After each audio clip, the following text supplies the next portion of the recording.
Hello and a warm welcome to our Facebook Live this afternoon or this morning, wherever you are in the world and watching. I'm so grateful that you're here with me today, and we've got a fascinating subject, the struggles of an empath and how to become an empowered empath. So that's the phrase we're going to be using today, how to become an empowered empath.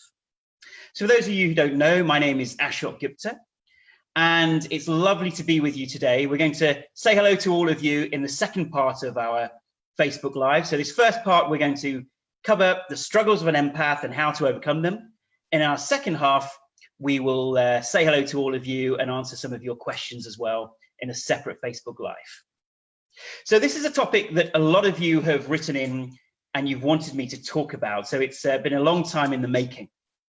So let's really dive in and understand what some of the struggles are of being an empath. So the first question is, what exactly is an empath?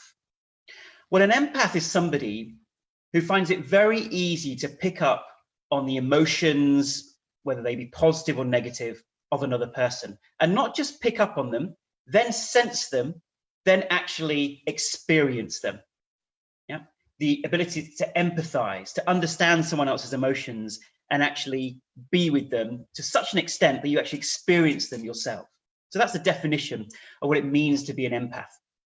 And the way to look at it is if you imagine a couple of guitar strings. So when a guitar string vibrates, the guitar string next to it also vibrates. Okay? So there's a frequency that someone is vibrating at. And sometimes we talk about someone giving off a negative vibe or a negative vibration. And so we also vibrate with that negative vibration. And you know, all of us to some extent are empaths or have an empathic ability. It's just a question of whether we nurture that ability. So we've all had that situation where we've walked into a room and without knowing it, we can feel there's a negative vibe.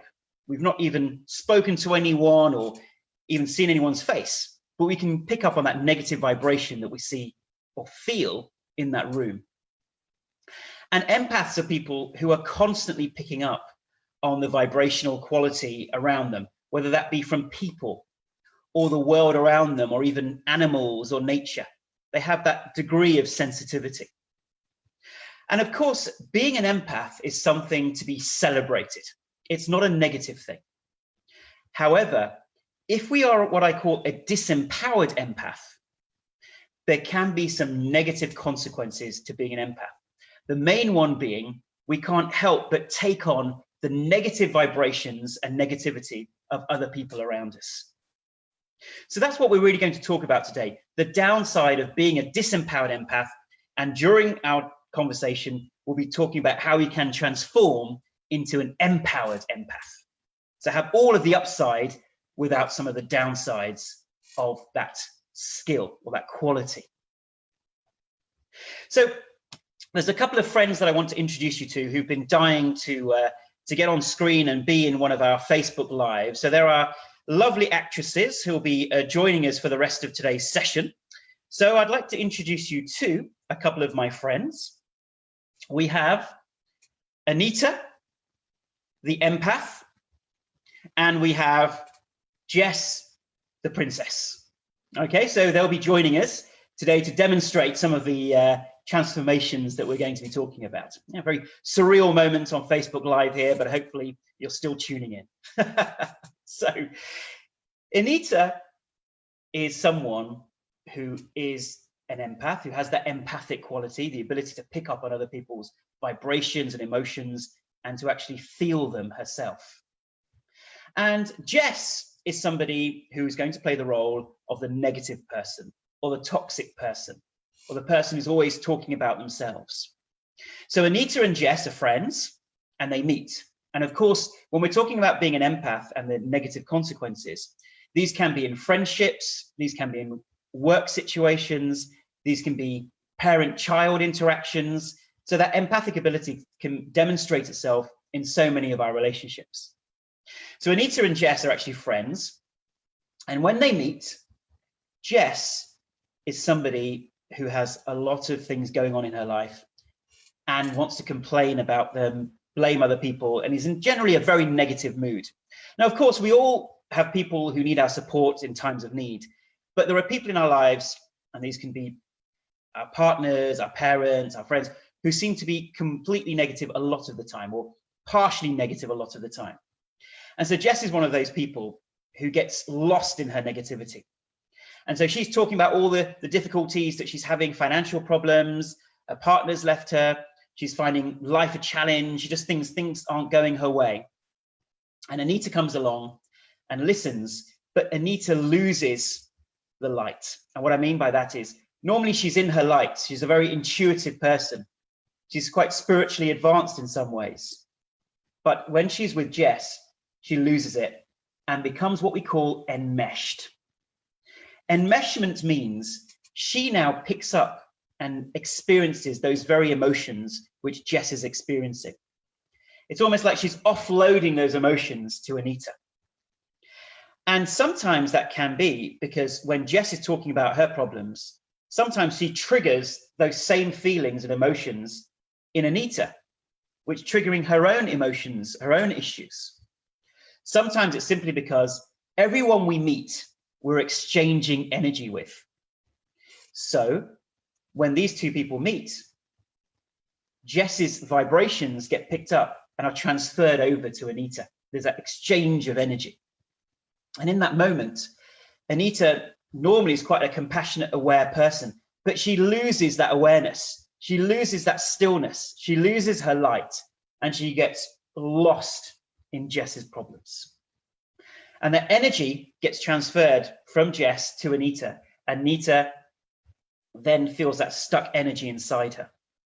And what are some of the signs of that? She feels constricted. She feels those negative vibrations and she feels drained. She just feels like she wants to escape or run away from the situation. And because Anita is a disempowered empath, she thinks, right, I hate feeling like this and I hate her feeling like this. I want to fix this for Jess. How can I fix it for her? So she gets into that role of rescuing Jess from her problems, trying to fix it for her. Or she starts pitying Jess and saying, Jess, that's terrible. That's awful. How could that person have done that to you? And in that way, all she ends up doing is enabling Jess's negativity. And Anita also experiences her energy levels going right down. And that subjective sense of energy we can call life force, or in Eastern thought, it's called prana or chi energy. It's that life force that runs through our entire system that gives us that subjective feeling of feeling light and expanded and positive versus feeling drained and having low energy and low life force. And sometimes as an empath, we often are born with that ability.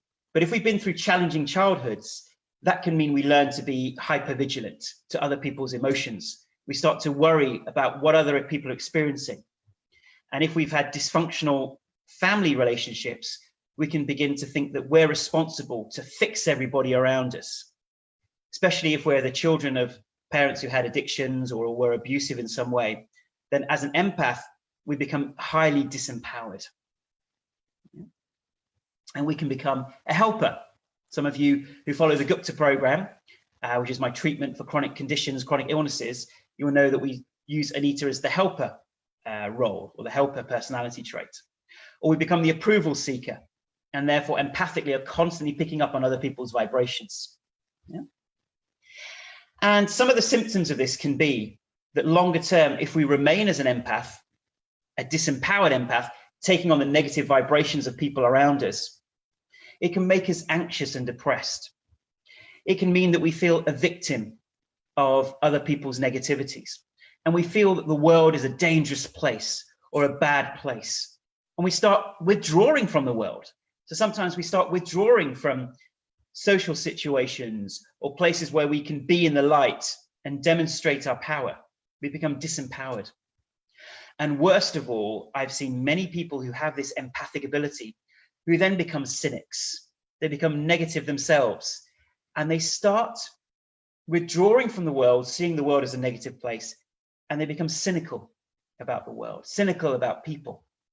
And this is essentially a hard shell that we put around ourselves to protect our empathic selves. to protect our soul in some ways. But that hard shell, that tortoise shell that we put around ourselves as empaths, won't help us. Instead, we're repressing those emotions. And then we can develop health problems as well.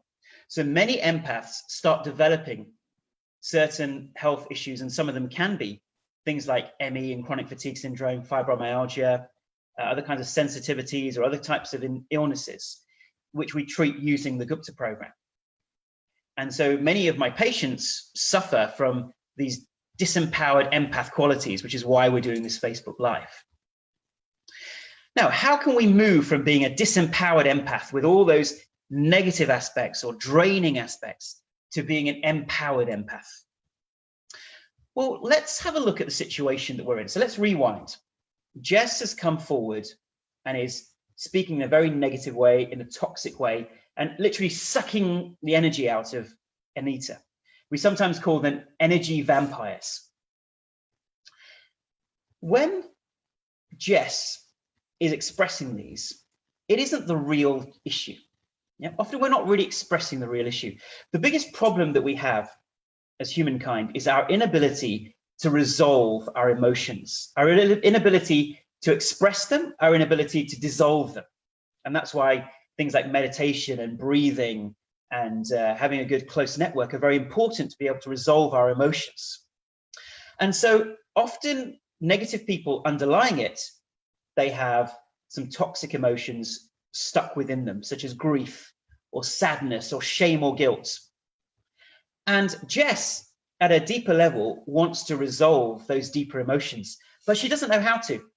So what toxic or negative people do is they meet other people and play a role of being the complainer, the blamer. So they will complain about how terrible their life is to Anita, or they'll start blaming people around them or blaming Anita for how they're feeling. Or they'll be a pity seeker, looking for pity and looking for confirmation or justification for how bad their lives are. And they look to you to justify it.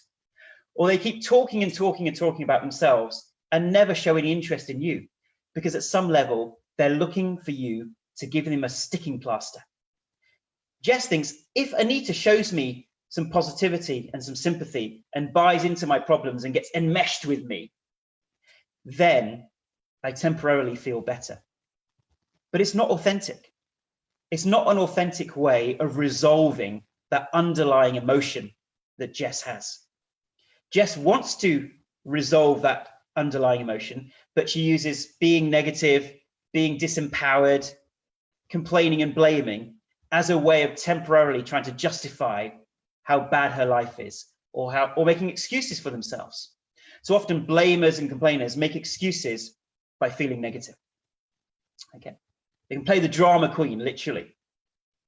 And Anita buys into it and thinks, well, let me feel sorry for this person. Let me take on their emotions. Let me buy into their tragedy. And in that way, maybe I'll be able to help. And then the empath feels the pain and thinks, I want to get rid of this pain for Jess, and I want to get rid of the pain for myself. I have to rescue them and I have to fix them. Unfortunately, that isn't going to work. Yeah? And sometimes we indulge in being Pollyanna and saying, hey, Jess, everything's going to be okay. And we start indulging in positive statements. But unfortunately, Jess thinks, hang on, this person isn't taking my problem seriously. And often the negative person can resist your positive statements and can become even more negative to try and prove that you're wrong. Or we try to fix their issue. But it's too early to fix. Only Jess can fix her problems for herself. Or we try to tell them how terrible their problems are. Oh gosh, Jess, that's terrible. Wow, you really are going through so much. I feel so bad for you. How could that person treat you? And sometimes if we're not careful, we become an enabler.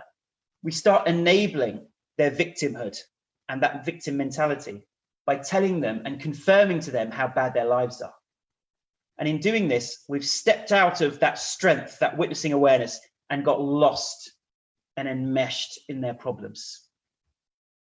So how can we resolve this interaction? Well, firstly, recognize that Jess's negativity, Jess's complaining and blaming and all the other things that negative, toxic people do, is masking what's really going on for her.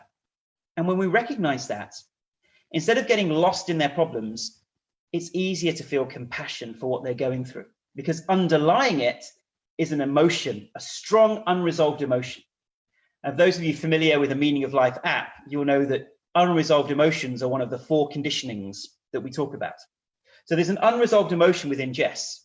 And when we see beyond the complaining and we notice the grief or we notice the pain, then it's easier to feel compassion and stay in our light. So how do we transform from a disempowered empath to an empowered empath? It's as easy as A, B, C, D.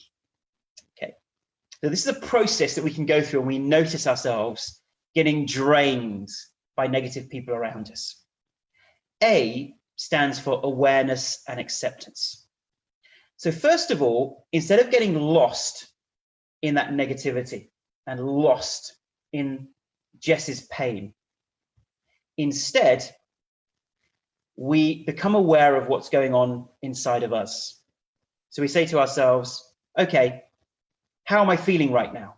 Am I getting drained by this person? Am I getting lost in the negativity? Let me step out of that and be aware that it's not mine to experience. It's not mine to do something with. It's not my pain. Let me hand it back to this person. Let me separate myself off from the pain that this person is going through. It's not mine to fix, and it's not mine to rescue her from her pain. Are we stuck in an old dynamic? Sometimes with our parents, with our partners, with our siblings, with our children, we get stuck in that negative dynamic of this person expressing their pain through complaining and blaming and feeling the victim, and we become the person that they suck the energy out of. Am I stuck in another dynamic like this? And that A for acceptance, what can help us step out of their pain into our own strength, is to recognize that each soul must walk their path. We can't take responsibility for Jess's path and Jess's pain. That is hers to deal with. And we may judge that soul and judge their path and judge their pain, but then we disempower them.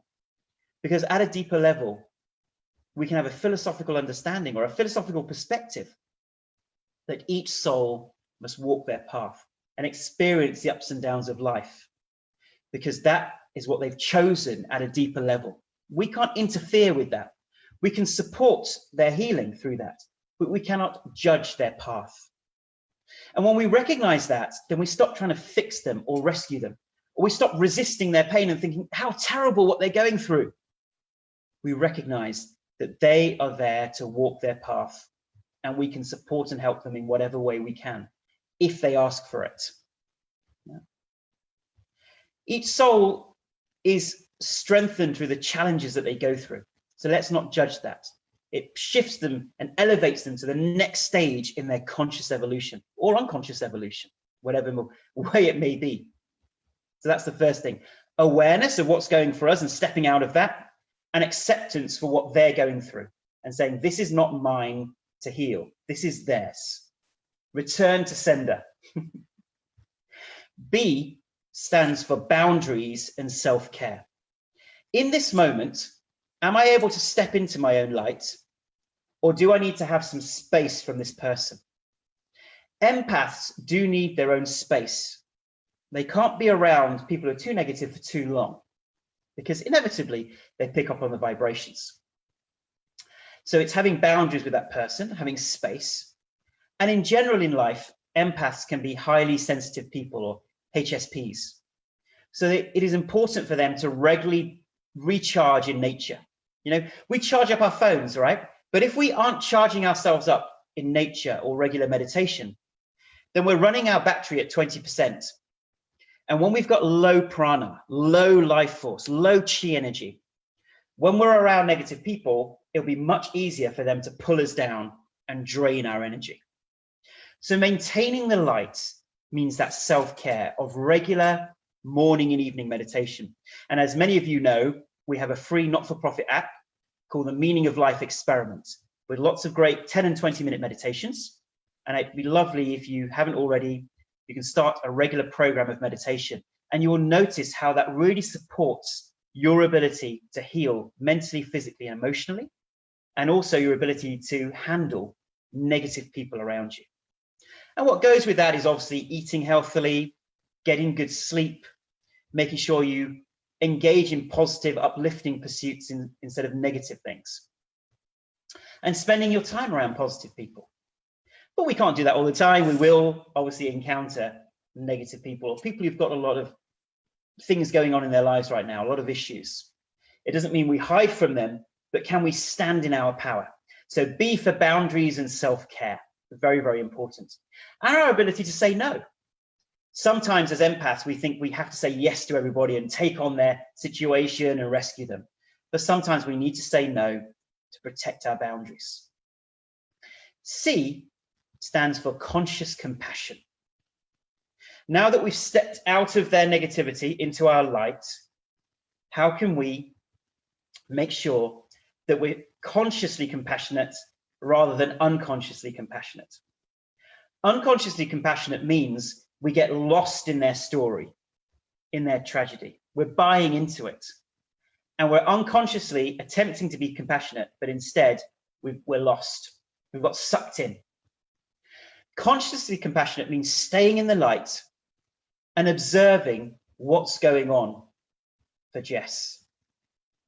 And that means we show care, we show compassion, and we show that sympathy and empathy through saying, I understand what you're going through. That must have been hard. But we don't get lost in the negativity. We remain separate and conscious. And we then have a holding place where we hold them in the light. So they're able to actually express what's going on for them. And we become a conduit for that healing energy to be transferred to them without it draining our energy, because we've remained alert and conscious. We've remained as that witnessing awareness. And that's so important. And we'll talk more about that. D stands for discernment. So once we are standing in our light, discernment means now that we have listened to what they're going through, what is this person ready for? What's really underlying their experiences? So with discernment, firstly, we can compassionately understand what model they fit. So are they the complainer? When they're talking, are they the blamer? Are they blaming everybody else? Are they looking for pity and sympathy? Are they somebody who just wants to keep talking about themselves? Are they literally looking to offload all their negativity to somebody else? So we identify what's going on for them. And then underlying that, we look to identify what is their pain? What is it? Grief? Is it sadness? Is it not taking responsibility for their lives? And then we can, in a very compassionate way, ask leading questions. So we ask them questions to help them come to their own awareness. They cannot transform from a negative, disempowered person to a positive person by you telling them to. They can only transform through you allowing them to build their awareness, build the muscle of awareness and responsibility for what they're going through. So you may ask questions like, how could this be different for you? Or what would you need to do for that person to react differently? Or what could you change in your life to move forward? Or how could you handle that situation better? What would make you feel better in the short term? Have you thought about meditation? Do you find that useful? So you are showing that conscious compassion. You're understanding what they're going through. You're maintaining your light. And you are asking them leading questions to help them move forward. And this is a common way of helping people in coaching, is to ask leading questions to help them come to their own understanding, because you cannot fix them. Sometimes we start getting into advice and advising people when they're not ready to hear it. So D for discernment is this person ready for some positive uplifting statements? Are they ready for advice? What are they looking for? What's going to help them right now? And then more often than not, it's about asking some leading questions to help them build their awareness. And that helps you stop thinking that you've got to take on their emotions and try and heal them and help them. And of course, with all of these things, empaths often get overstimulated by being around too many people, too many stimulating situations. So when empaths learn self-care and those boundaries, they become stronger and they are better able to interact with negative people. And let's just do a short exercise to demonstrate this, because it's all about making this very practical for you. So, you know, often it's the story writers and the playwrights who unconsciously are talking about very human emotions. So I'm sure many of you are fans of Harry Potter, and you may have heard of these shadow forces called dementors. So dementors represent those negative energies that move towards us. And in Harry Potter, they're able to create a spell, which is a force field around them, which is called a Patronus spell. Yeah, so we're using this as an analogy. So in the same way, we can create that spell. So first of all, let me show you a short video clip from Harry Potter, which demonstrates creating the shield around those negative forces, and then we'll actually do it ourselves. Okay.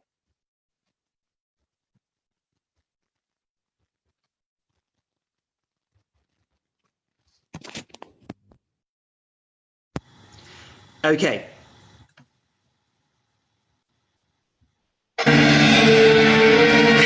Harry! Expecto Patronum!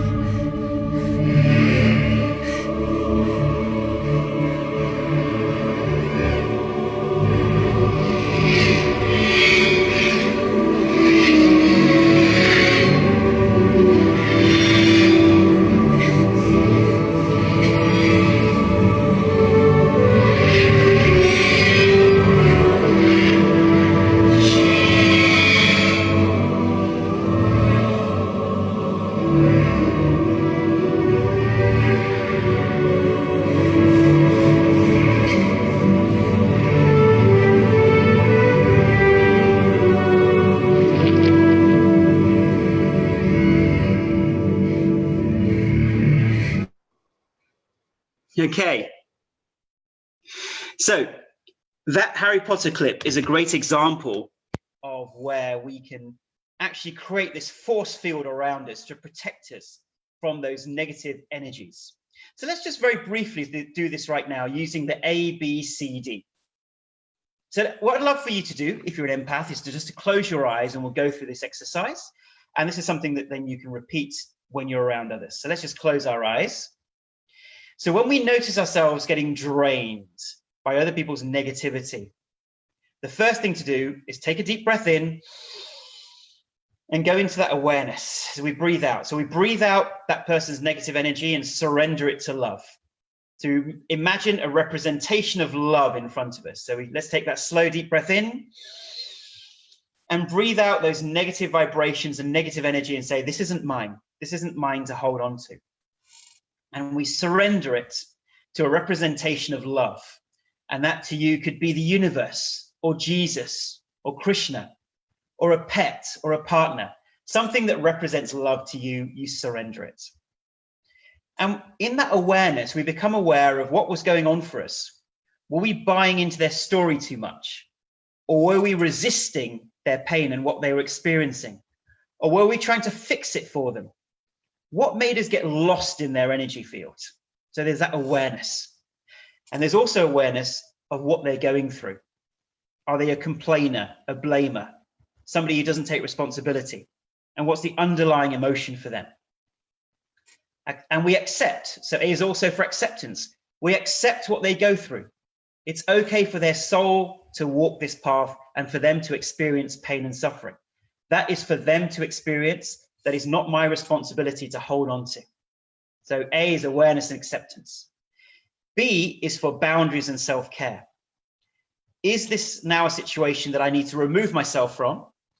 Or can I at least maintain my boundary of that compassionate force field around me to remain separate from what they're going through? Am I meditating? Am I taking care of myself? So that's the boundaries and self-care. C is now that conscious compassion. And this is where we hold them in the light. So we imagine our representation of love in front of us. We take a slow, deep breath in, and we imagine a beautiful, colorful light, a bright white light or a golden color, whatever represents love to you, start enveloping your whole being and creating a force field around you. And you imagine your representation of love and how loving you feel towards that representation of love and how much love you receive from that representation.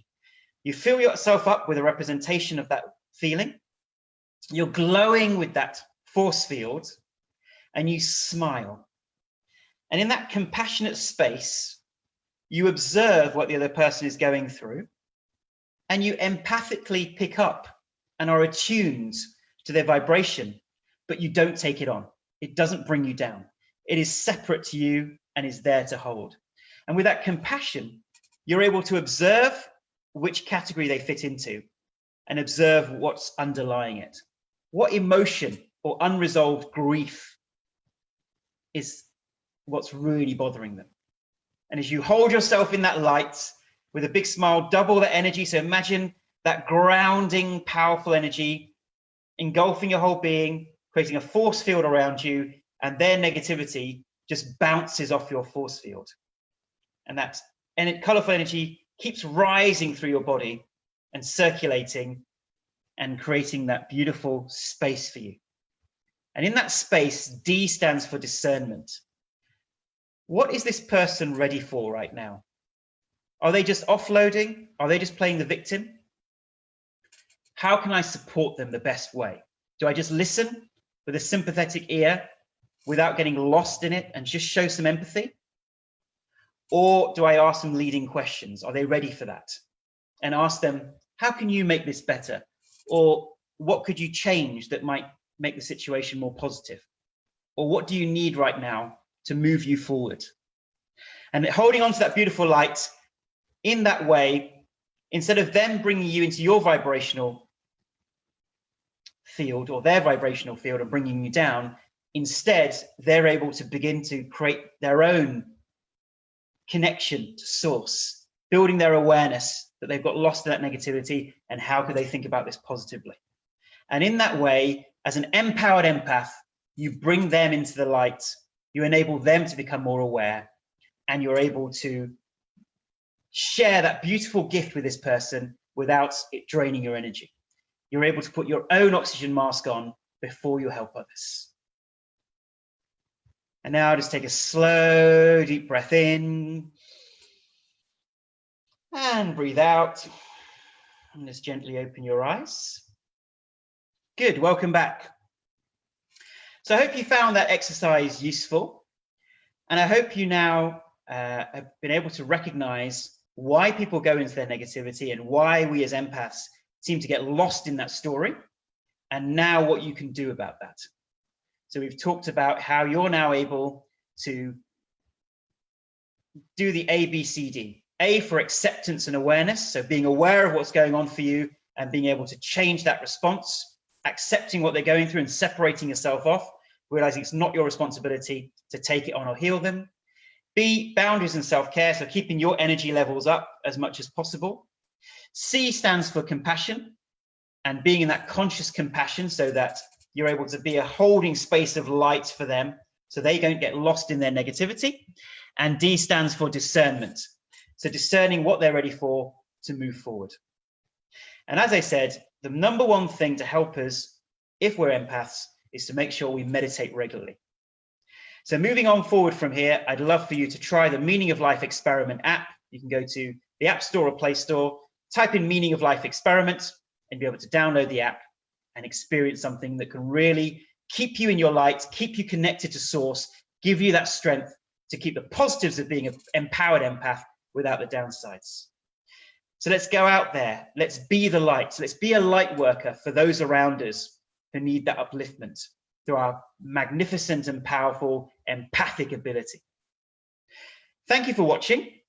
And so now we're going to end this Facebook Live and we're going to start a new Facebook Live on the Meaning of Life Experiment page where I'll take some questions from you. So thank you for watching and I see you next time. Thank you and goodbye.